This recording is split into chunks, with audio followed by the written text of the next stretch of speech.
Maybe you still remember the sound, that slight sound, almost imperceptible, of paws walking around the house.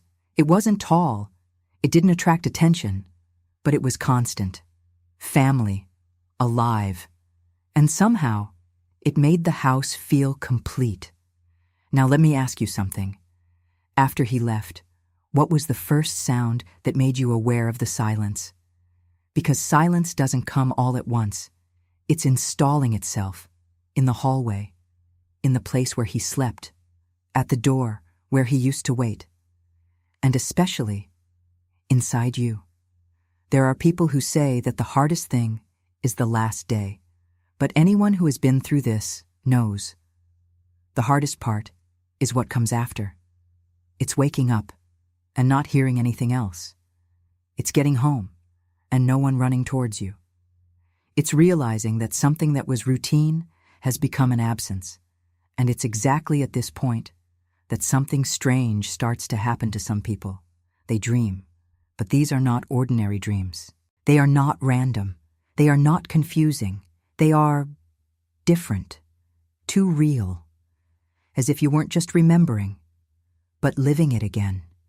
You see him, the way it always was, sometimes running around the house, sometimes following you from one room to another, like he did every day, sometimes just looking, that look, who seemed to understand everything without you needing to say anything. And in the dream, there is no pain. There is no goodbye. There is no such thing as that last day. There is only presence, as if nothing had changed, as if he never left. And when you wake up, for a few seconds, you feel it. Feels like he's still there. It's not just nostalgia. It's not just a memory. It's something else. Harder to explain. Harder to ignore. And that's exactly what we're going to talk about here.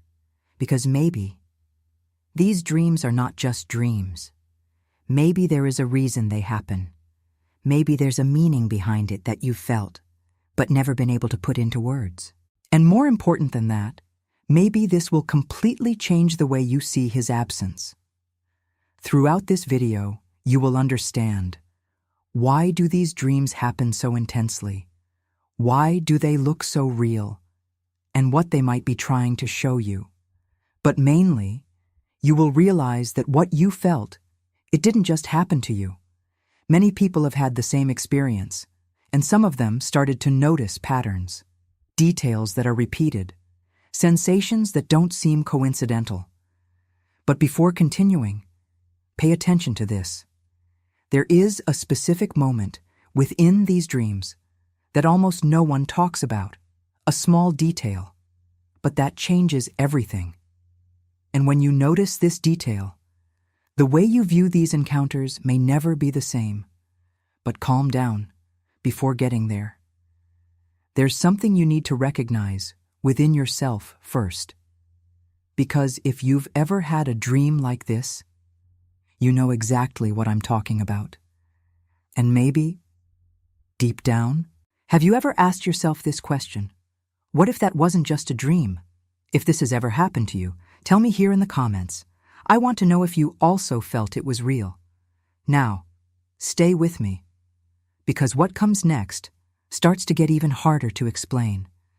There are dreams that disappear a few minutes after we wake up. They fall apart quickly. They saw loose images, meaningless scenes, pieces of a sensation that can barely be explained. But with these dreams? No. With these dreams, the opposite happens. You wake up, and they're still on you, as if some part of that experience had crossed the night and stayed there, in the body, in breathing, in memory. Because it's not just the image of your dog that appears, it's his way, his time, his presence. You don't just dream about a dog, you dream of yours, with the one who followed you around the house without making a sound, who lay next to you even on ordinary days when nothing special happened, who seemed to know just by the way you walked into the house if you were okay or if you were carrying some pain inside. And that's why this type of dream moves so much, because it doesn't seem manufactured by the mind. He looks too recognizable, too familiar, too intimate. Sometimes, in the dream, he appears exactly as he was on more normal days. Not in a grand scene, not something too mystical, but in simple things. You're walking inside the house, and you feel him following behind. You stop in a room, and he stops too. You look aside, and he is there, silent, as he did so many times, just accompanying you. And perhaps that is precisely what makes everything stronger. Because the extraordinary is not in the scenario, it's in the everyday detail, in the way he occupies space, in the way everything seems true without needing an explanation. Many people think that, if it were just nostalgia, the dream would be confused, distant, confusing. But that's not how many people describe it. They talk about clarity, calm down, a strange feeling of reunion, as if, for a few moments, the pain had been suspended, as if the separation ceased to exist for a moment. A person once commented that he dreamed of the dog he lost after years of living together. In the dream, she didn't do anything special. He just entered the room, sat next to the bed and looked. That quiet, deep, knowing look. When that person woke up, he started crying. Not because the dream was sad, but because it felt like I had just seen her for real. And this touches something very deep in those who are grieving. Because anyone who has lost a dog knows that the pain does not just remain in the memory of the departure. It appears in the small absences of the day, when you get up and don't hear movement, on the way to the kitchen without a companion behind, the feeling that someone should still be there, but isn't.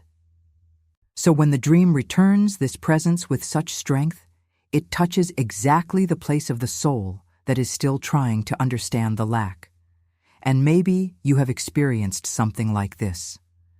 Maybe you woke up feeling like he was close by.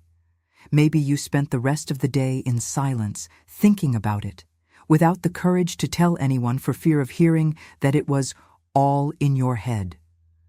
But anyone who lives this knows that it doesn't just seem like that, because there is a huge difference between remembering someone and feeling like you were with someone.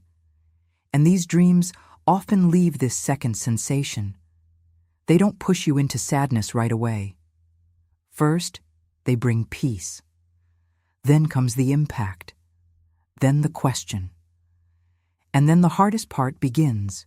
You try to explain rationally. He tries to tell himself that it was the longing, that it was the brain, that it was the memory trying to alleviate the pain. And of course, nostalgia plays a part in this. Love participates in this. Memory participates in this. But still, in some cases, there seems to be a missing piece in the explanation, because the feeling that remains is not one of invention. It's about meeting. And this detail changes everything within whoever dreamed. Especially when the dream doesn't show your dog being sick, not on the last day, not even when saying goodbye. It almost always appears in one piece. Serene. Next. As if he wanted to be remembered, not for the end, but for the bond. This also touches deep because it corrects a wound that many people carry without realizing it. There are people who are stuck with the image of loss, at the last look, at the last moment, to the silence that came after. But in dreams, sometimes what returns is not the pain of leaving, it is the truth of connection. As if the memory said, "Look again, it's not just that last day." And maybe that's why so many people feel relief after crying. Because in that little nocturnal reunion, the heart remembers one essential thing. The bond was not just made of physical presence, it was a feat of recognition. For company, from soul accustomed to soul. And when a dream manages to give back exactly that feeling, how can you pretend that it was just anything? Write in the comments. In the dream, did your dog appear running, looking at you, or just staying nearby? I want to understand how these encounters happen with those who are here. But there is an even deeper detail in all of this. Because, in many of these dreams, It is not just the image of the dog that is repeated, it's his behavior. And when even his manner returns, then the explanation starts to get even more difficult. There is a specific moment in these dreams that almost no one notices the first time. But when you realize, you can no longer ignore it. It's not just the fact that you see your dog. It's not just the feeling that he was there. It's the way he acts, because he doesn't show up anyway. He's no different. He's not weird. He's exactly as he always was, with the same habits, the same obsessions, the same little behaviors that only those who lived with him would recognize. And that's when everything starts to get difficult to explain. Because memory remembers, but behavior reproduces pattern. And these dreams often bring complete patterns. For example, there are people who dream that they are arriving home, open the door, and he is there, waiting, the same way he did every day, in the same position, with the same contained energy, as if he were about to jump, and for a second, everything seems normal again, as if time had turned back, as if that ritual had never been interrupted. Other people report something even more specific. They dream that they are walking around the house, and they feel like they are being followed. You don't need to look, because they already know that presence. That silent walk behind, that constant company that didn't need to ask permission to exist, and when they look, he's there, just like it always was. No surprise, no strangeness, just presence.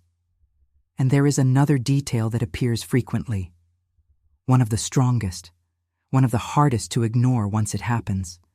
The place where he slept, in the dream, that place is still occupied, not as a souvenir, but like a real working age. He's there, lying down, quiet, as if that space was still his, as if it had never been emptied.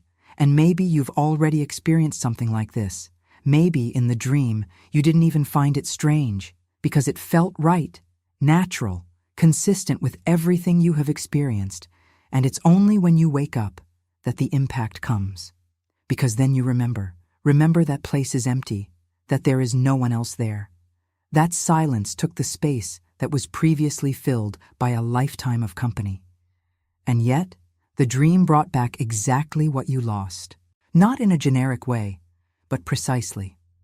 With fidelity, truly. Now think with me. If it was just nostalgia, why would the brain choose to repeat exactly the same patterns? Why recreate such specific routines? Why keep details so consistent, night after night, across different people's accounts? This doesn't prove anything on its own, but it raises an important question, because there is a very big difference between imagining something and revive something with structure, sequence, and identity. And these dreams often seem to have an identity. They seem to follow their own logic, as if they weren't just loose fragments of memory, but organized experiences, recognizable, coherent. One person said that, for weeks, he dreamed about the dog he had lost. But there was always one detail in common. In the dream, the dog was never far away. I was never lost. It never seemed confusing. He always knew exactly where the person was, and he always positioned himself close by, as he did in life. After a while, this person began to realize something. It wasn't just the dog showing up, it was the dog behaving as if it still had an active bond, as if it were still connected, as if he was still following. And this completely changes the way we interpret these encounters, because it's no longer just an image, and it becomes a relationship. And when there is a relationship, there is continuity.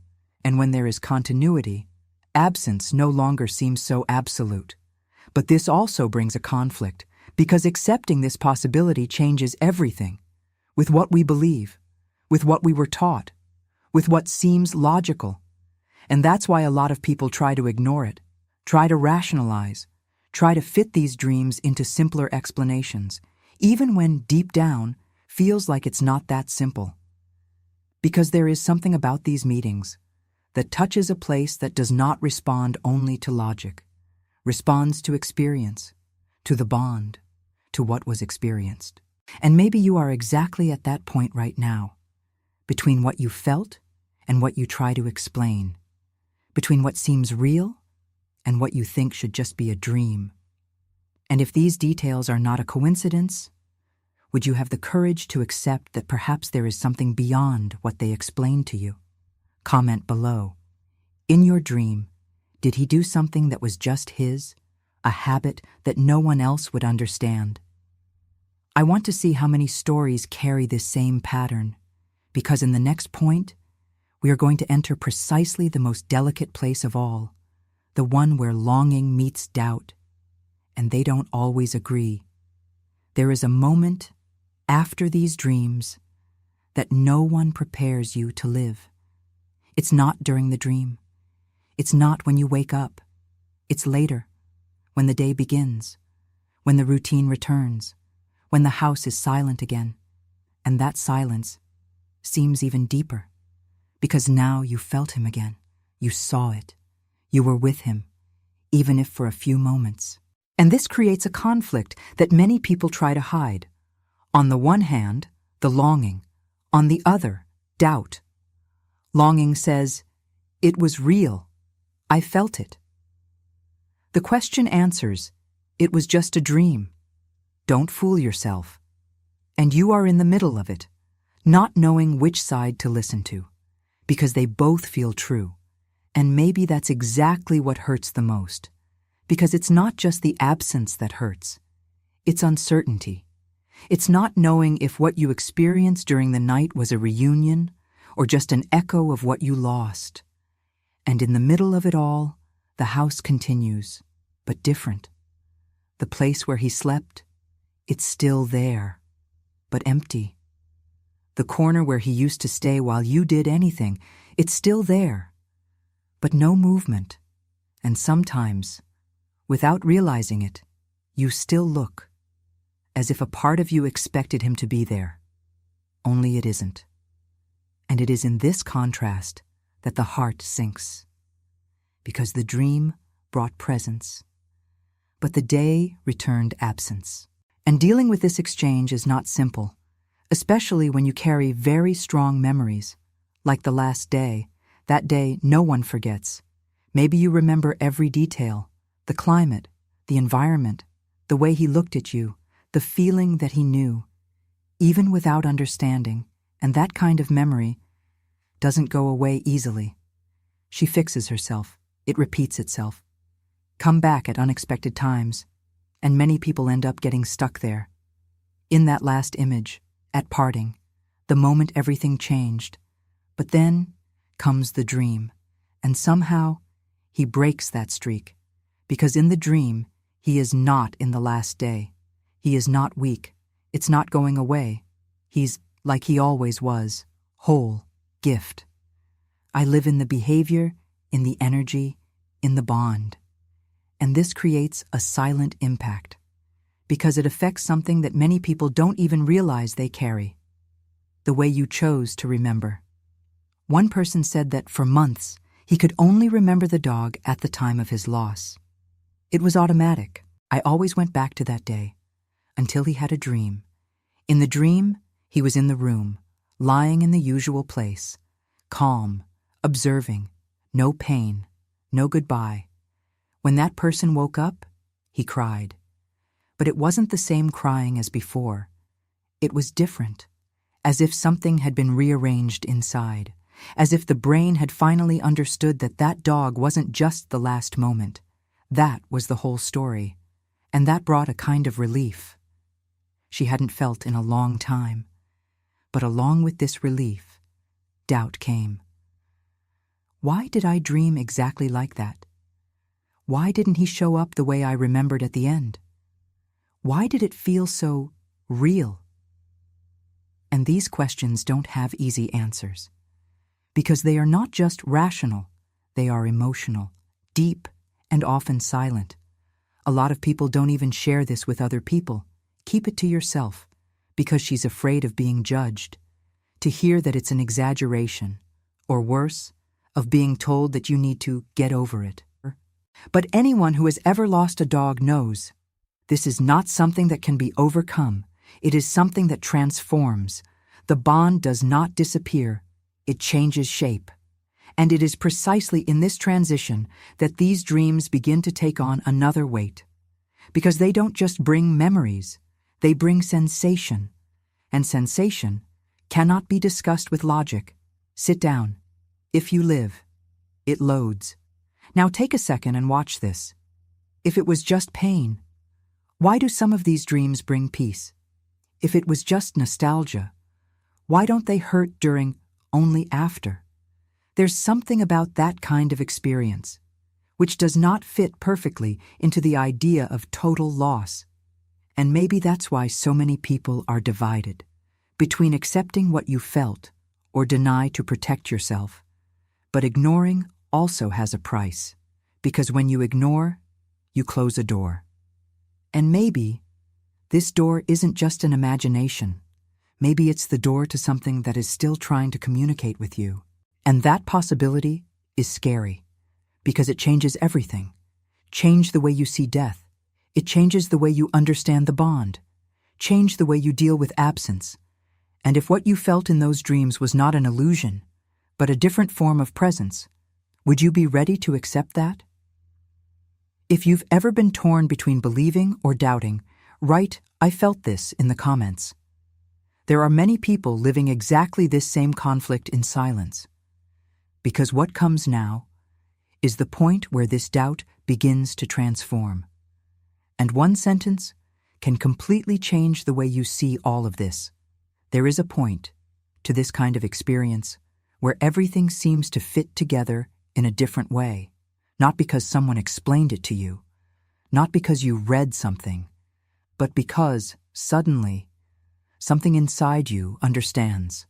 Effortless, no resistance, just understand. And usually this happens after you stop trying to deny what you felt. Once you accept looking at that dream, not as something that needs to be discarded, but as something that needs to be understood. Because so far, you've already noticed a few things, which were not ordinary dreams. That there was behavior, not just image. That there was presence, not just memory. And mainly, that it moved you in a way that doesn't seem superficial. Then there comes a time when the question changes. It stops being, was it just a dream? And it becomes, what was this trying to show me? And this is where a lot of people get stuck. Because this question opens up a possibility that is not comfortable, but it is profoundly transformative. Attention reset. Pay attention to this now. It's not about proving anything. It's not about convincing anyone.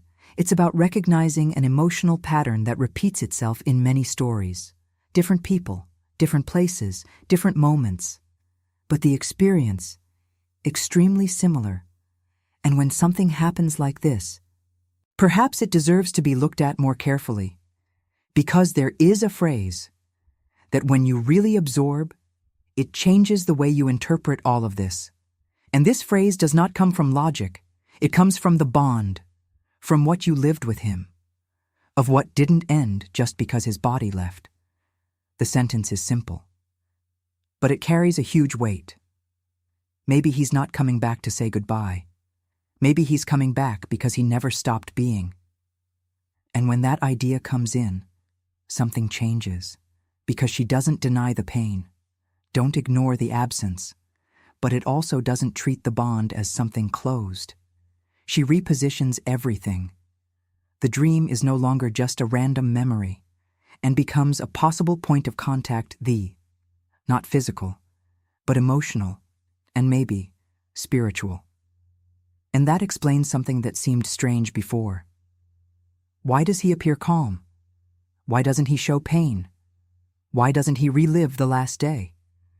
Because maybe he's not in prison at that moment. Maybe the one who got stuck was you, in the farewell image, in the feeling of loss, in the idea of the end.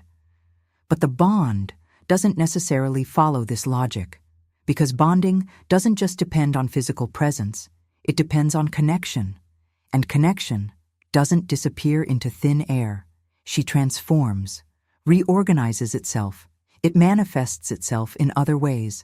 And maybe one of those ways be exactly that kind of dream, where there is no goodbye, just a reunion. One person described it very simply. He said that after months without dreaming, there was a night when the dog appeared. No warning, no context. It just appeared. He approached, he pulled over, and he stayed, without doing anything extraordinary, just being who you always were. When he woke up, this person didn't have that feeling of immediate loss. There was peace, a silent peace, as if something had been said, no words. And that's important, because it shows that not every contact needs to be explained, to be felt. And maybe that's exactly what you experienced, not something to prove, but something to recognize.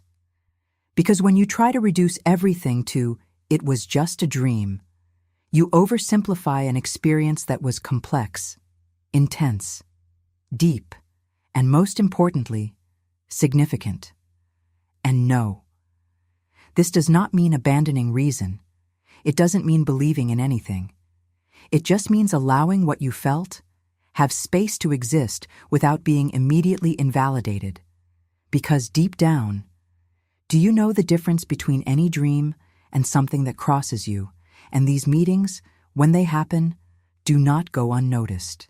They stay, they echo, transform, and perhaps the biggest mistake is not believing too much, but completely ignore something that may have real emotional value, something that can help reorganize the pain, softening the absence, giving a new meaning to what you experienced with him.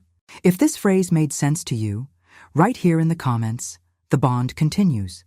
This helps other people realize that they are not alone in this, because in the next point, we're going to go even deeper, not just the idea that he could be present, but on the off chance that, somehow, he never really left. There's an idea that a lot of people avoid, not because it doesn't make sense, but because it changes everything. It changes the way you understand absence, change the way you interpret silence. And mainly, it changes the way you look at what you felt in those dreams. The idea is simple, but deep. What if he never really left? Not in the physical sense. We know this. The body leaves. The space becomes empty. Silence occupies the house. This is real. This hurts. No one denies this. But what about the bond? And what made him follow you around the house without you even realizing it? And that constant presence, that seemed to understand you without words, does it disappear or change form? Because when you start to look more closely, some things stop seeming like coincidences. There are people who report that, even after the loss, they continued to have small sensations, nothing exaggerated, nothing that seems supernatural in the common sense, but subtle things, like the impression of not being completely alone at certain times, like that automatic impulse to look to the side, as if someone was there, like that light feeling, almost impossible to explain, of company. And often, these sensations appear exactly at specific moments, moments when the person is most vulnerable, quieter, more connected with your own emotion, and that raises a possibility. Perhaps the bond does not depend on physical presence to continue existing. Maybe he will find other ways to express himself, more subtle, quieter, but still real within the experience of those who feel it. And this connects directly with dreams, because during the day, the mind is busy, full of logic, full of distractions, full of barriers, but during the dream, these barriers decrease. And maybe that's exactly where that this type of meeting becomes possible. Not as proof, but as an experience, like feeling, like continuity, a continuity that does not need to be seen by everyone, to be true for those who live, And this also explains why these dreams are not chaotic. They are not confusing. They don't seem random. They are calm, organized, direct, as if following a simple intention. Approach, remember, reconnect. And maybe that's why so many people describe the same thing. It doesn't matter the place. The story doesn't matter. The pattern repeats. The dog appears, behaves as always. It's close. And there is no pain at that moment. Just presence. And that changes the weight of absence. Because absence is no longer absolute thee. She becomes physical, but not necessarily emotional, and much less symbolic. Because what you experienced, it doesn't just depend on what was visible. It depends on what has been built over time. From the bond, from trust, from the shared routine, from comfortable silence. And all of this doesn't disappear instantly. This leaves marks, brands that remain active within you, and maybe, somehow, besides you too. This is not something to be accepted blindly, but it's also not something that needs to be automatically discarded. It's something to be felt, observed, recognized. No rush to label. No need to immediately fit into a closed explanation.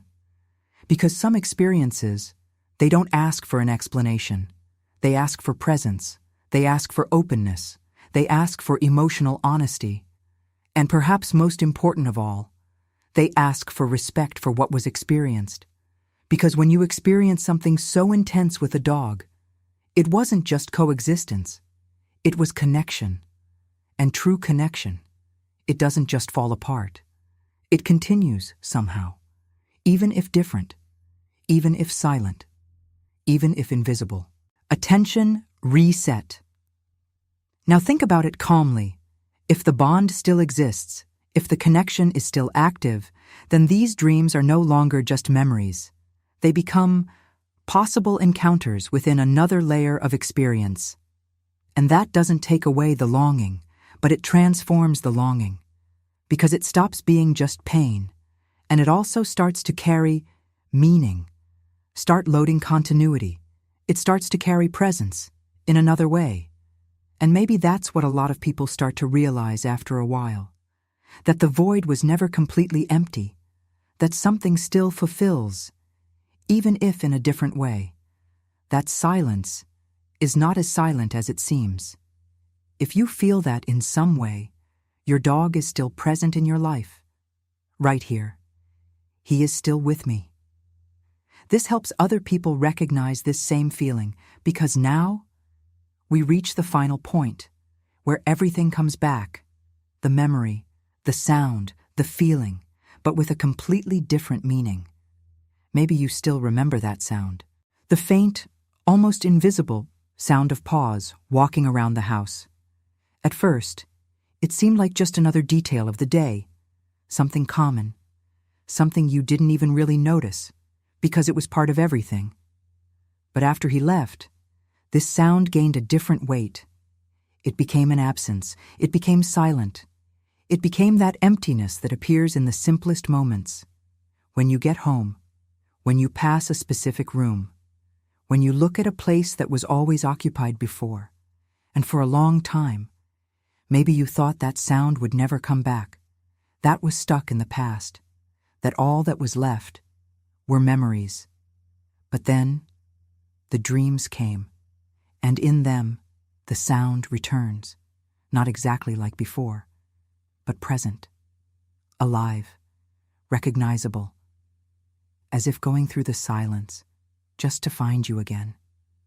And maybe at that moment, you didn't think much, because it felt natural, as if that sound still had a place there, as if he had never completely ceased to exist. And it's only after, when you wake up, that something changes inside you, because you realize it wasn't just about seeing, it was about feeling, it was about recognizing, it was about, for a few moments, being together again. And that transforms memory.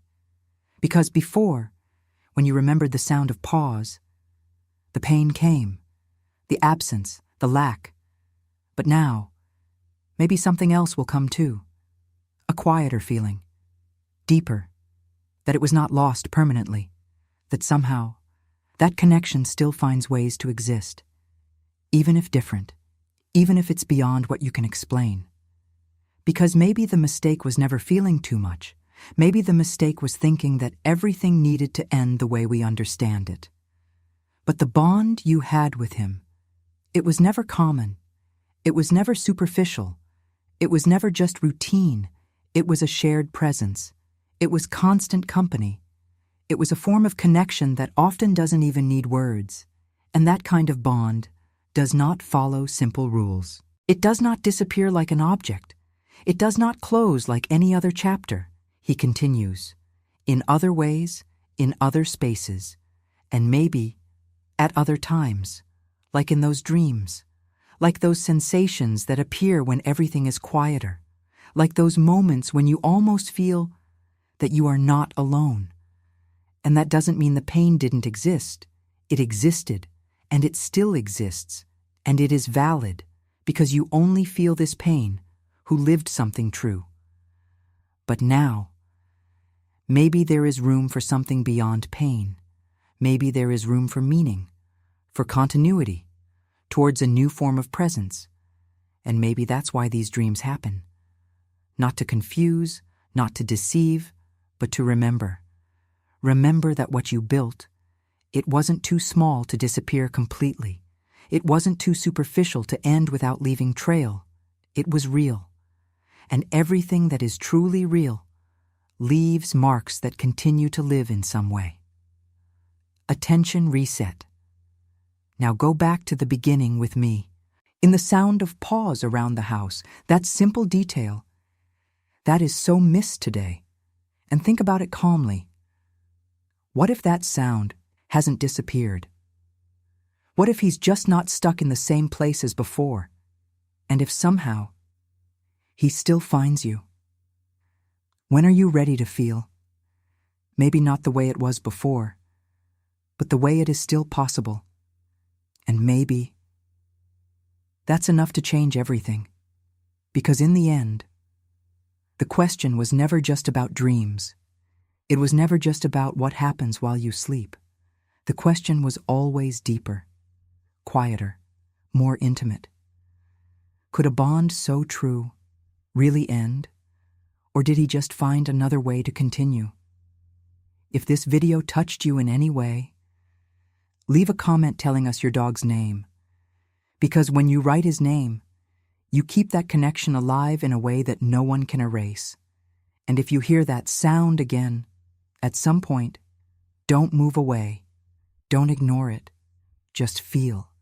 Because sometimes, what seems like silence, it's just a presence that you're still learning to recognize.